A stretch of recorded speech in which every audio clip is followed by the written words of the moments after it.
I'll see you tomorrow. Okay, bye. Hi, everyone. Whew. Busy day in the winery today. How are you? Oh, g'day, Shell. G'day, Rob and Deb. Oh, Polly. Polly's just going for a walk. She's very excited. You can see I've got my very sexy vintage gear on today with my, who knows this little symbol, this little guy. It's a pink elephant from a Belgian beer company that you might have heard about called Delirium Tremens, which I think is quite appropriate for vintage. G'day, Craig. Lovely to see you. It is such a beautiful day here today. All the leaves out on the balcony are red and the sun's shining and it's about 25 degrees. It's gorgeous. Hey, Cotti and John, lovely to see you. So, yeah, I'm very excited to be having a little coriander beer. Yes, it is. It is. But it's also like about, 12% alcohol. So that's why it's called Delirium Tremens, because it's very high alcohol beer. But he's a cute little pink elephant. He helps me make wine every year. Anne-Marie and Scott, great to see you. Let's Kay, hello, Sarah. Lovely to see the Tricks joining us. Excellent. All right, guys, let's get into this. I'm so excited. Daryl and Sue, how are you? So Robinson Vineyard Chardonnay. Oh, hang on. 2018. Woo! Oh, hi. Oh, good on you, Emily. Kevin might actually want you to save him a glass. I don't know. Oh, Shell, that sounds awesome. Let's get this bottle open. Get that bottle open into the glass. And I'm going to be, I'm going to be having some fish and chips in a little while as well. Jill has organised that and has invited me to stay for dinner, so I'm very excited. So what a treat. Robinson Vineyard Chardonnay, such a beautiful wine for a sunny autumn day. And I think, we drank this fairly recently in December, but we were comparing it and contrasting it with the Duck as well. So I just thought it would be nice to give it a night of its own. Oh, my Shell, my finger's fine. Look, I've taken the Band-Aid off. There's the bruise. There's the cut. You can see it's right on the it's right on the knuckle. So it'll take a while to heal, but I'm fine. Thank you for asking. Content crackers, delicious. Anne-Marie, that sounds beautiful. It's fine. It doesn't hardly hurts at all anymore, particularly when I have a glass of Chardonnay in my hand. So cheers, everyone.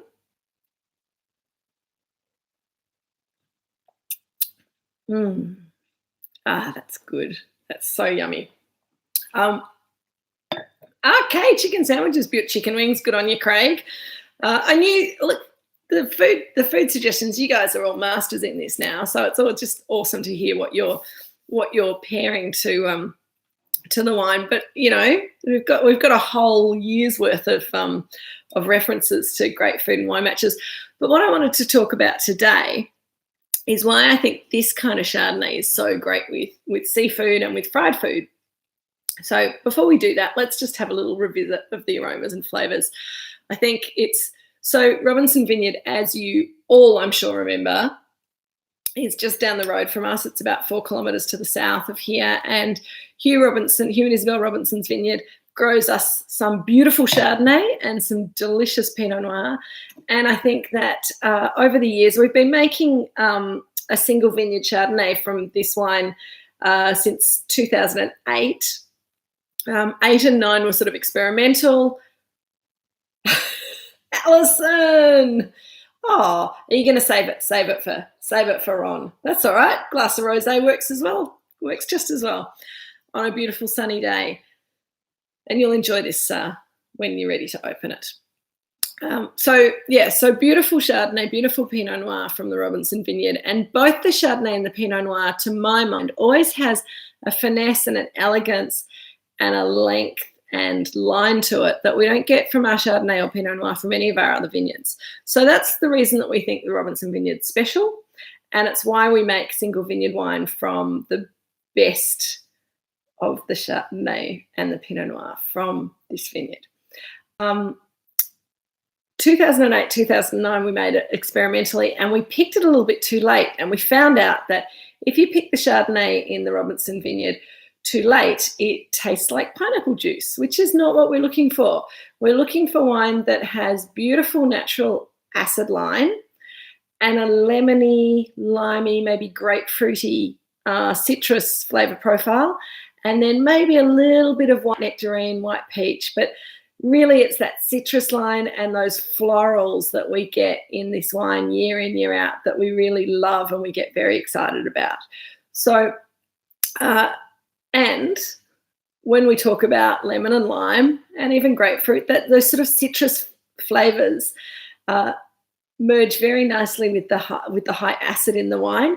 It has a creaminess in the mid palate, and it has this lovely, lovely long tail to it. So you taste it for ages after you've swallowed it.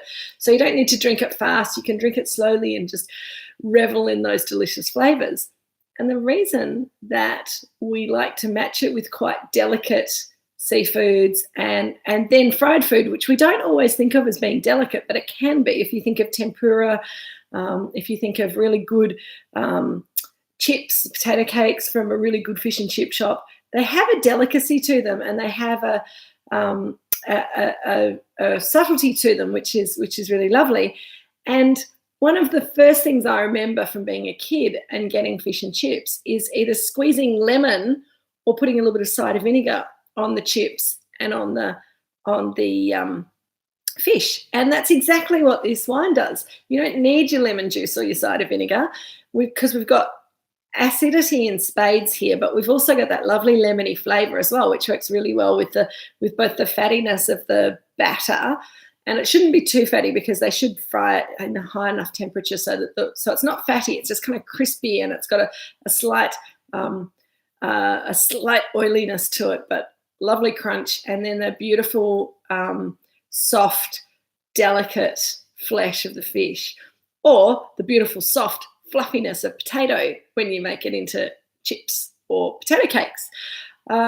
The other reason that it goes really well with cheese is exactly the same thing. The cheeses that it goes with are quite delicate cheeses, not stinky cheeses, not hard, bitey cheeses. Oh yeah, Emily, that sounds perfect. It's a delicate wine, so it asks for quite delicate flavours.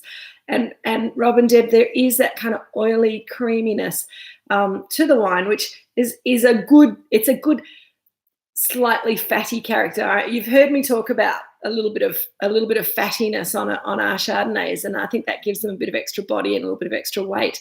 And Jeremy kind of looks at me as though I'm mad whenever I say that, but it's okay because he's at his daughter's Harmony Day tonight, so he's not joining us, sadly. He rang me on the way out saying, "Have you done all the winemaking before you go to drinks?" And so I had to make sure that he knew that it was all sorted out. I agree. I think Craig, that's a really good point as far as the profile is concerned. And of course, Chablis is made from Chardonnay as well. It's grown in a very different part of the world, and Chablis in France is almost as far north as the southern part of Champagne. So it's quite marginal for making table wine from grapes and Pinot Noir. And in fact, Chablis can't get Pinot Noir ripe enough in Chablis, so they really only make Chardonnay there. And if you compare this if you compare this wine to a Chablis, you'll find that we get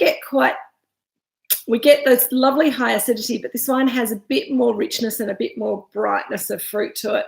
So it's got that Mornington Peninsula generosity. But compared to all of the other Chardonnays that we make here at Moorooduc Estate, it does have a finesse and an elegance and a fineness. Chablis will tend to have slightly vert fruit, but it will be still lemony fruit, maybe a little bit of green apple, and some honey. And I get a little bit of honey here, but the Chablis honey is more like sort of wildflower honey, whereas this is a little bit tamer, a little bit more unctuous than a Chablis. Hello, Jeff. Good to see you. I saw you sneaking out earlier on. You didn't even say goodbye. You must have been in a rush to get home to get into your Chardonnay. You got some fish and chips?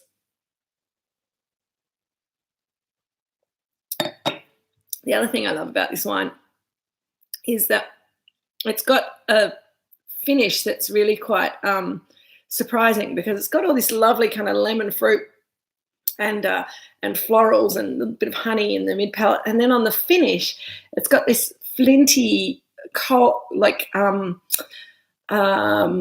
river pebble kind of or very cold mountain stream kind of water.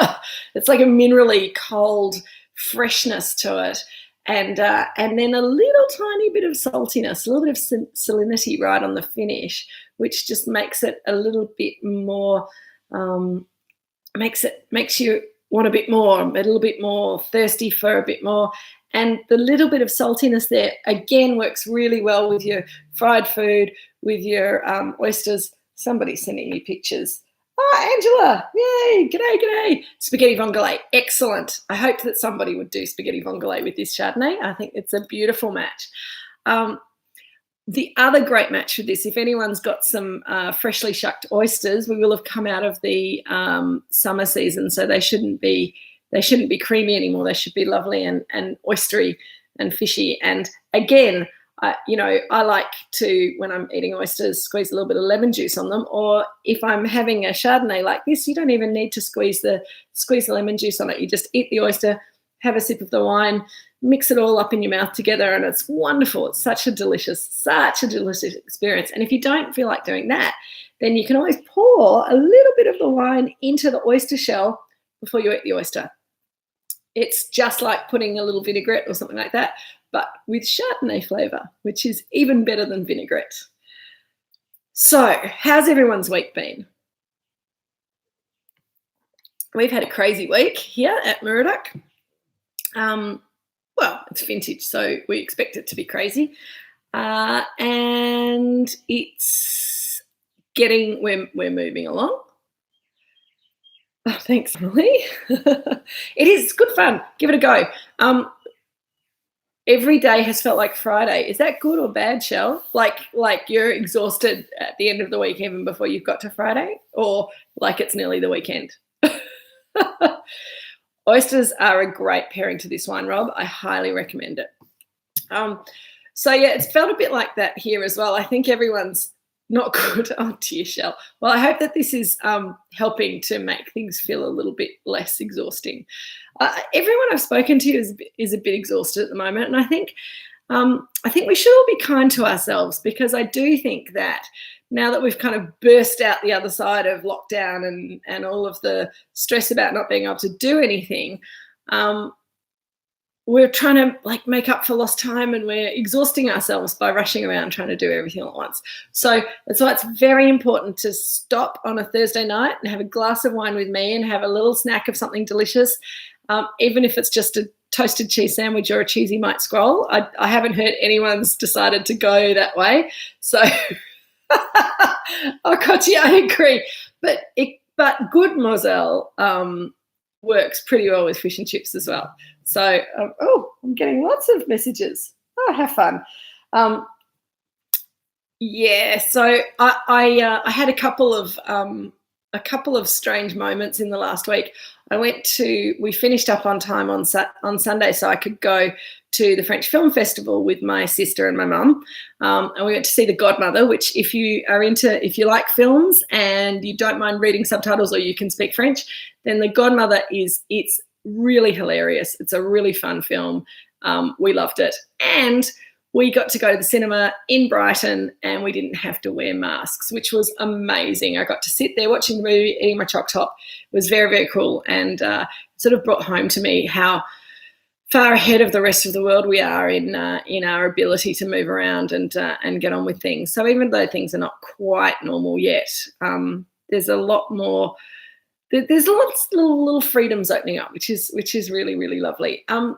Craig, the Shardy grapes are all picked and processed and in barrel, and they're fermenting away beautifully in the winery. So we've got some of the Chardonnay ferments have finished, and so basically when we're making Chardonnay, it's really, really simple. We pick the grapes, we put the whole bunches into the press, and the press cycle goes for about 4 or 5 hours. It's a really long, slow press cycle to get as much good quality juice out without bruising the fruit too much and without it getting stuck in between the skins and things. So long, slow press, and the juice comes out, and we pump it to a tank. If you've been to Moorooduc, you'll see that we do have a few big tanks around, and we talk a lot about our barrels and not very much about our tanks.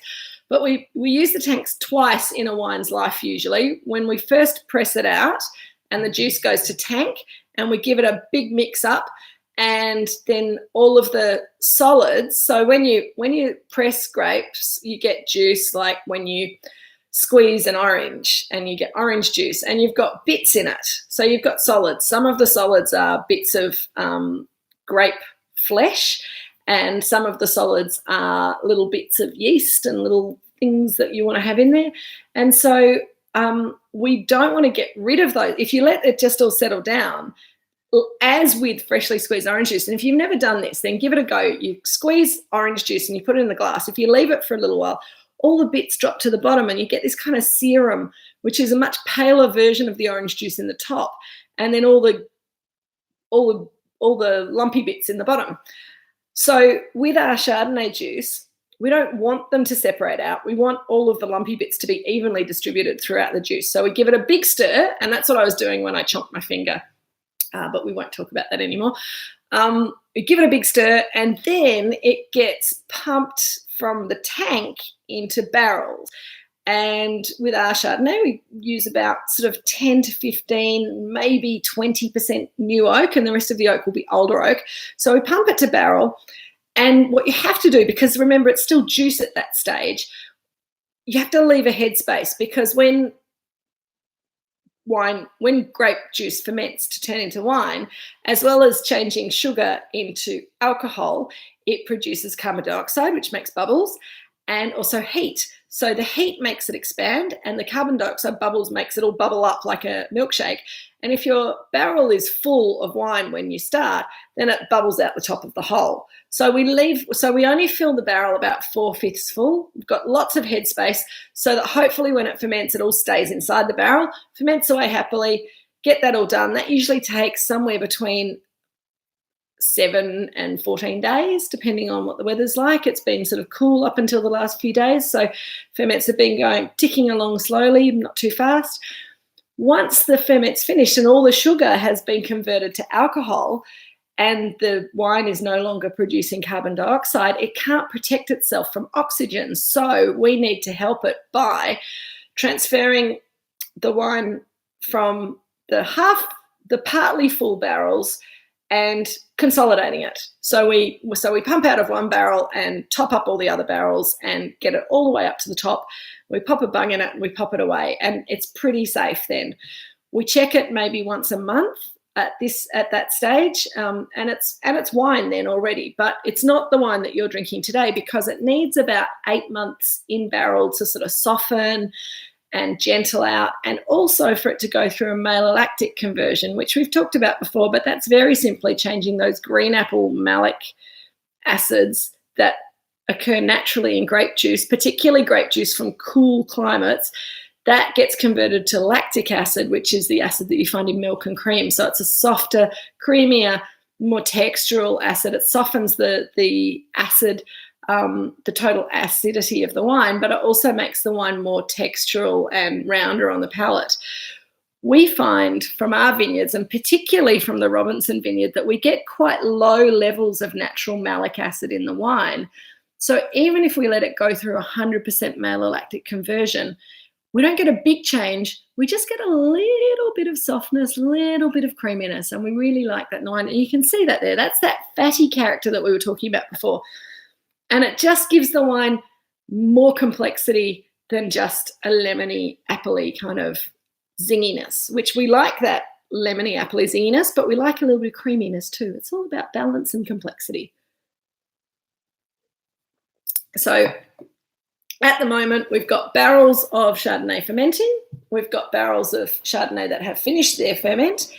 And because, Angela, good on you. No, it's okay.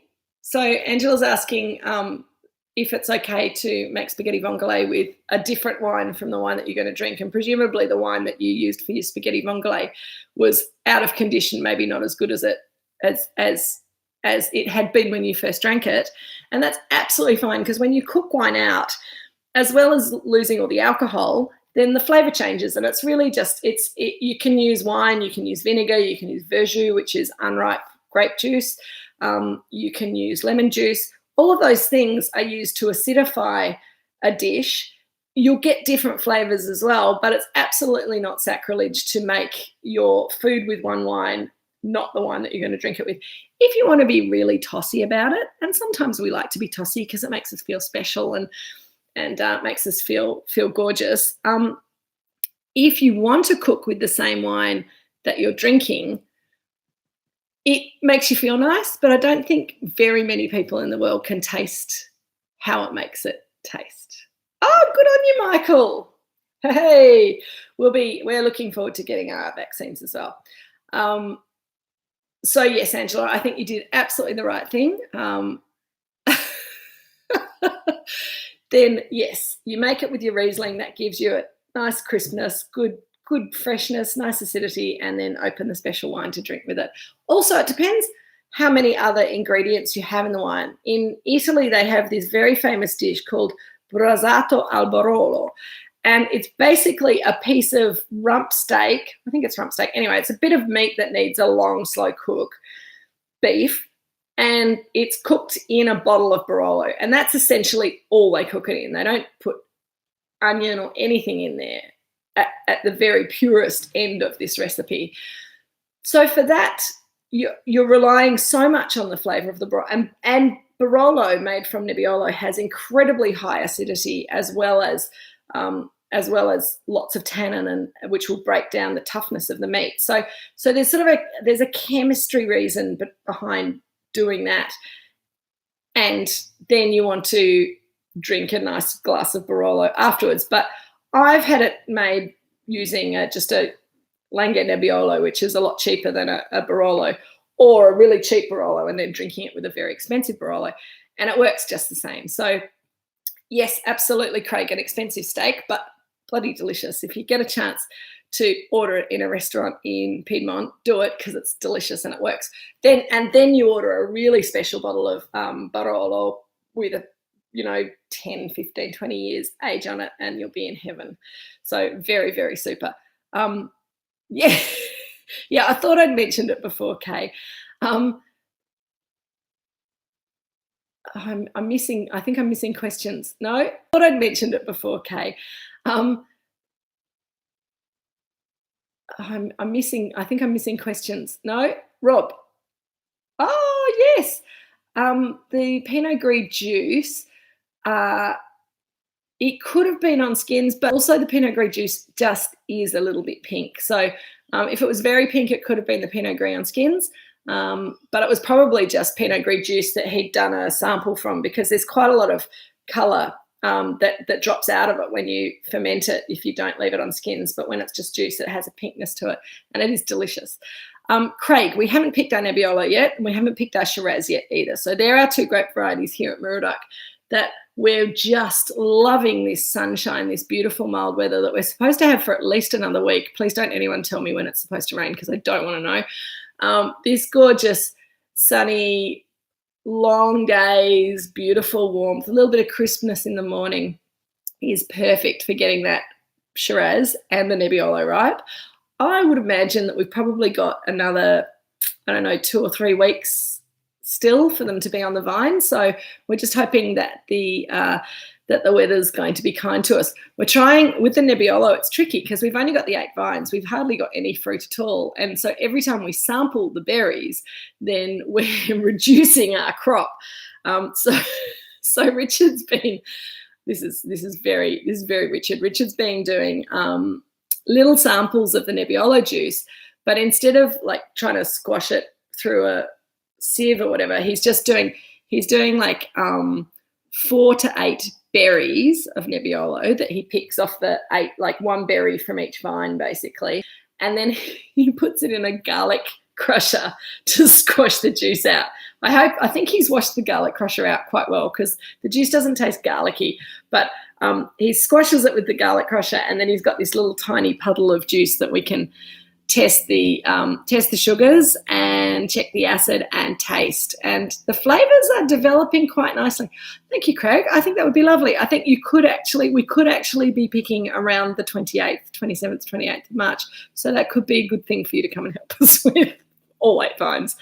But yeah, it'll certainly be very close to being on the cards by then. So that'll be a fun thing to be able to show you if we've picked it, or even if we haven't. Craig, Rob, on Monday. Yes. Monday, Pinot Gris on skins. I think the Pinot Gris on skins might have already started fermenting before this week. Rob, I'm not sure. I'll have to check with Richard, and he's out walking with the dogs at the moment. Cotty, the wheat has been harvested, and Richard got a bag of grain, and I think I told you guys last year that he has a little flour mill in his laboratory. So he's been milling the wheat and making some bread from partly Moorooduc wheat and partly wheat that we get from flour that we get from elsewhere. And the reason that rain on Monday. Thanks, Rob. always there with the weather for me. Anyway, so Cotty, yes, the wheat. He did an experiment when we first got the wheat of making a whole, like a loaf of bread just with the Moorooduc wheat, and we think it's probably more. The gluten's not awesome in it. It made quite a cakey loaf of bread. So it might be good for making cakes, except that because we're milling it ourselves, we don't really have the capacity to sift all of the bran out effectively. So maybe bran muffins.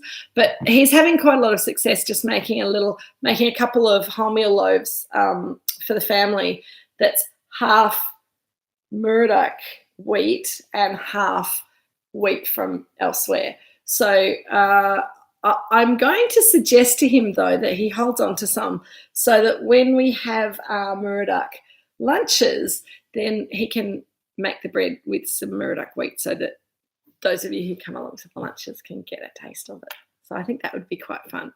But I'm not sure what we're doing next with that paddock, but the Cabernet's out. I think that's a great idea, Angela. Simon, thank you.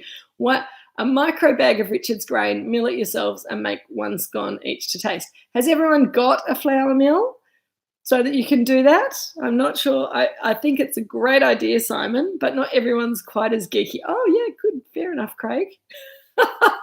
I'll talk to Richard, see what I can organise. I was just thinking that the wheat paddock is now lying fallow to other grasses and grains and things that got planted after we harvested the wheat, and it's just got the stalks left. So I'm not sure what the next plan is. I will talk to Richard and Jeremy and report back to you about that. But it did also bring something else home today. We had some friends who were helping to make some wine this year, and I was hoping we might be able to include their Cabernet in one of our tasting boxes, but they tell me they've hardly got any left. So I have to go back to the drawing board with that one. But their wine is Fleet Wine. I think I talked to you about it last week, maybe.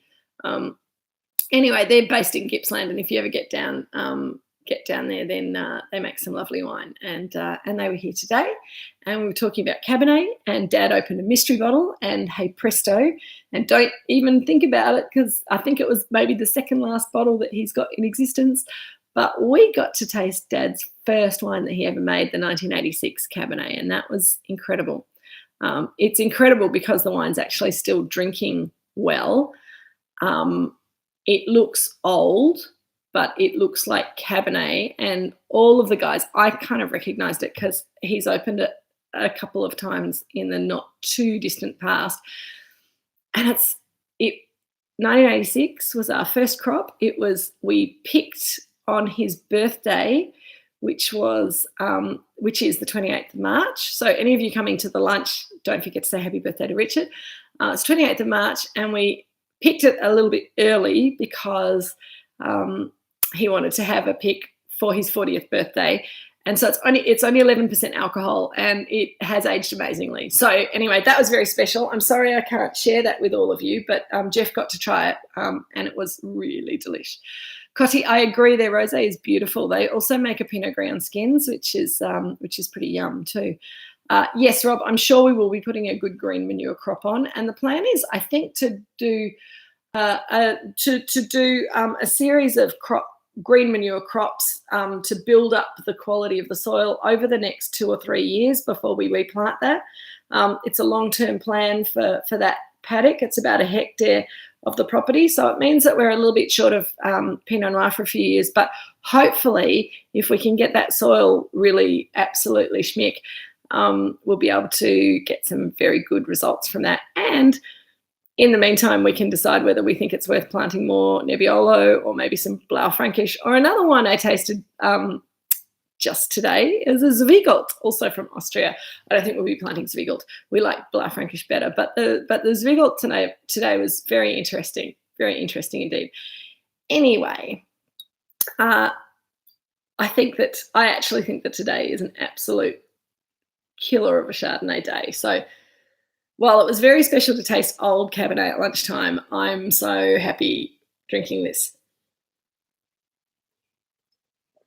I have some news. It's not very exciting news, but Jeff and I have finally finalised, we think, the next tasting pack. So we're just putting together getting the information together and making sure we've got all the wines here. And we'll be putting a button for the next 6-pack up on the shop very soon. Gruner Veltliner would be fun too, Craig. I really like Gruner. I'm not sure how it would go here on the Mornington Peninsula, and that's a very precious hectare of land. I have a feeling we'll probably plant more Pinot Noir. But you never know. There could be some experimental things happening as well. So next week is the last week for this pack that we've got. So you've got one bottle left, and I can't remember what it's supposed to be. I think it's what is that? What have you got left? Is it the Pinot Gris? Is it a Pinot Gris? Anyway, let me just look it up quickly while I'm talking. I can look things up and talk at the same time. And the following week, we're going to have a cocktail break, and I'll tell you about that next week because I haven't decided what cocktail to do. So if anyone's got any requests, of course, you can drink whatever you want to. But I thought we could have a play around with another nice long drink like a gin and tonic. Shell, good spot. That's Richard's guitar. Richard got that guitar. That was given to him for his 21st birthday by Jill and some friends from university, and he leaves it lying around. Devil Bean Creek Pinot Noir. Thanks, everyone. Yep, that's what we're drinking next week, which will be delicious. And yes, no, the guitar is Richard's. It's old and precious, and he leaves it lying around on the sofa, and one day it'll fall off and break and he'll be heartbroken, but that's just the way things roll around here. Devil Bean Creek Pinot Noir next week, and then a cocktail the following week. So any requests for cocktails, suggestions, whatever. I was thinking maybe a daiquiri or possibly a margarita. If anyone is interested in tequila, we could do another gin cocktail, or we could just bring whatever you feel like, cup of tea or something, or a beer, and we can have a chat next week about cocktails and kind of mojito. We could absolutely do a mojito, Craig. As long as, do you know what? The only spirit that I am not prepared to play around with is vodka, because I drank too much of it at a party when I was 19, and I can't go back. I think, Emily, margarita would be high up on my list of things to do. So we'll have a bit of a. But if anyone wants to email me or text me about their cocktail preferences, my plan is to do a little cocktail break in between each of the 6 wine tastings. So, and we can also, Michael, have a look at some other wines from other places and things that make good aperitifs and digestivi, as we say in Italian, or digestives. And Rutherglen Muscat would certainly hit the spot there. I will do some planning and some organising, and we will reconvene next week and get this all nutted out. In the meantime, enjoy the sunshine, enjoy your snacks. Don't forget to try this wine with oysters if you like oysters one day soon, because it will bring you great joy and happiness. In the meantime, enjoy your cheesy mite scrolls, enjoy your fish and chips, enjoy your calamari, enjoy your spaghetti vongole, everybody, and stay happy, enjoy yourselves, and I'll see you all again next week. Cheers, everyone.